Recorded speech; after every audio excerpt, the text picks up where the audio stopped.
like I said in the first video I posted this year, the iPad mini is the most iPad you can buy right now, and so many people love it.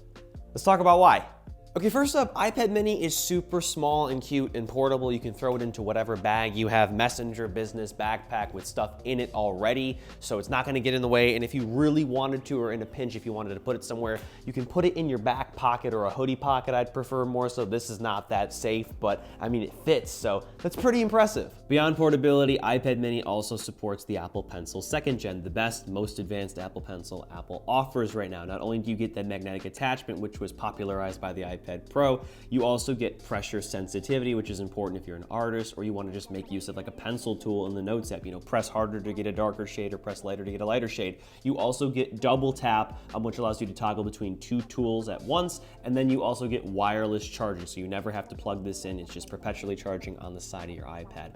It also supports the Apple Pencil USB-C, but you know, this is a much more limited stylus. You have to plug it in to charge about every week or so. It does not have a wireless charging, like I just said. It does not have double tap or pressure sensitivity, so it's really just a stylus, although it does attach magnetically. This is the only magnetically attachable stylus that you can get with the iPad 10th Gen, so that makes the mini, again, like just better in that way, even though it's smaller, so you know, that's something you need to consider here. So yeah, Apple Pencil 2nd Gen support is definitely a reason to buy this tablet, because again, this stylus is just so much better than the USB-C pencil and also the 1st Gen pencil, which you gotta plug in and just do a bunch of crazy stuff just to get it to, you know, sync and charge. And speaking of the Apple Pencil, even though the iPad mini is very compact, it is still wonderful for your Apple Pencil plus iPad activities. For example, marking up a PDF in Notability or the Notes app. I have a W9 here. This is just an example of something I would mark up, a tax document or a contract or something else I need to fill out, and either I'll just send the file on email or whatever, store it on the iPad, or AirDrop it to my Mac to take care of it too. Of course, you can also sketch and draw with an app like Procreate here, so I was just drawing a figure, and you can shade, of course, with the Apple Pencil 2nd Gen, thankfully, which gives you pressure sensitivity here. But yeah, it's a big enough, you know, canvas here to do that. Of course, pinching and zooming helps too. I have ideated many thumbnails, even my rebranding with a terrible picture of me actually. But here is a concept of a thumbnail that never came to be. So yeah, even though this has a 8.3 inch or so display, it's definitely big enough for some sketching and drawing, and of course too, note-taking as well with whatever app you choose here. So I can just say, you know, hey, this is with the pencil. And by the way, when I was talking about the pencil tool, you can shade even in the Notes app. That's what makes pressure sensitivity so, you know, important. But we can switch to a tool like a pen. So we can go right here. And I already messed up, so I can switch to the eraser tool with double tap. So we can just erase, and then of course mark up some more stuff. So, hello, I am taking a note.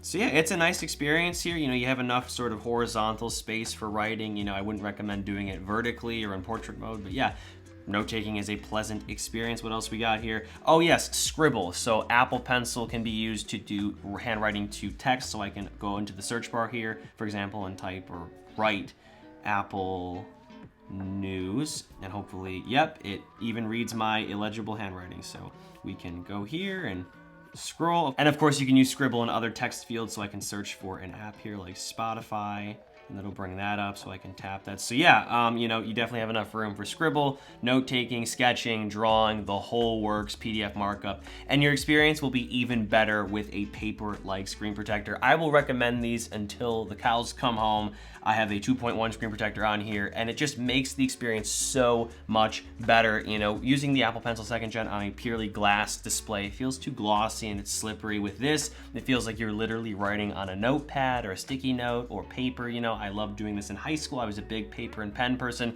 Not that I had much of a choice anyway, but yeah, I mean, I love sort of retaining that real paper experience here.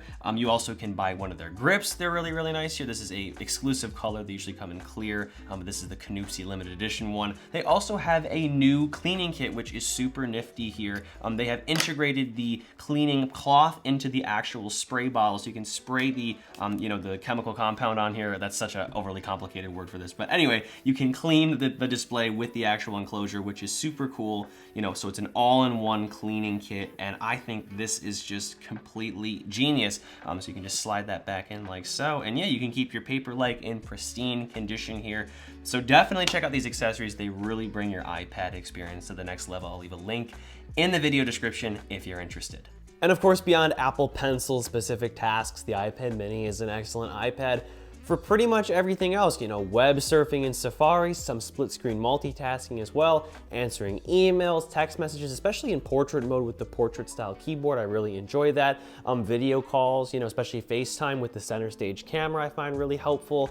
What else? You're toggling your home devices in the home app, so I can toggle these desk lamps behind me here. The home interface is really great on this screen here, bigger than your iPhone, but not quite as big as like an iPad Air or Pro, which at times I feel like it's a little unwieldy. It's also a great size for checking apps like weather and stocks and your to-do list or your task management app like Notion or whatever you use, your calendar. Also too great for photo editing, especially since you have a USB-C port on here, which is great for importing or using, you know, like a USB-C dongle specifically to import your photos off of a camera or whatnot. So yeah, it's a great size to do a lot of different, you know, tasks with, beyond of course the typical iPad note-taking and, you know, sketching and drawing that we talk about often because of the capabilities that come with the Apple Pencil. iPad mini is also the perfect size to snap photos and videos with for work or school or whatever. It's not obnoxiously big, so you're not gonna look like a tourist or with peace and love your grandma. So yeah, it's the least awkward iPad to take a photo or video on. That's not much to say, but it is a testament of its cute compact size. And speaking of photos, you should check out the photos that I took from my brand new SKYLINE II wallpaper pack for mobile, tablet, and laptop. They're really cool. Also optimized for iPad. I've sort of like swapped them or inverted them to fit the iPad lock screen here. I'll show you real quick. Of course, I can't toggle it on camera. Okay, there we go. Here's another one here. In the desktop wallpaper, it's the other way around here. I inverted it just so the iPad widgets will fit. So definitely check out the wallpaper pack. It's optimized for iOS, iPadOS, and macOS, and any operating system really. I'll leave a link in the description if you're interested. iPad mini is also pretty powerful. Not new Mac or iPad or iPhone level, but definitely holding its own with an A15 and 4 gigs of RAM. Basically, this performs just like an iPhone 13, which pushes the iOS 17 experience really, really well, and likewise, this pushes the iPadOS 17 experience amazingly with all the more typical tasks like I've talked about, you know, note-taking, video calling, messaging, media consumption, which I'll demo more of in a minute here. It's gonna run that really well and into the future as well, although this tablet is due for a big performance update. Hopefully, Apple puts the new A17 Pro chip found in the iPhone 15 and 15 Pro in here that would not only increase everyday performance, but it would also bring a lot of graphical horsepower to this device because it's just such an amazing form factor for gaming. iPad mini is also amazing for consumption, whether you're streaming video off YouTube or Hulu or Netflix or whatever you use. It's also super light, so you can like lean back in your bed and like hold this without feeling like you're gonna drop a, you know, 2-pound brick on your head. This thing is, again, super light, easy to hold, you know, doesn't really fatigue your arm. It's also a great size for vertical video too, if you're watching TikToks and whatever, you know, bigger than a phone, not as big and unwieldy as like a 12.9-inch iPad and even an iPad Air. It's also amazing for gaming, two-handed in landscape or portrait. I really like this size. I hope, again, like I said in the performance portion of this video, that we get a more powerful chip in here because it'd be really great to play like racing games and like first-person shooters or open world games like Minecraft on here.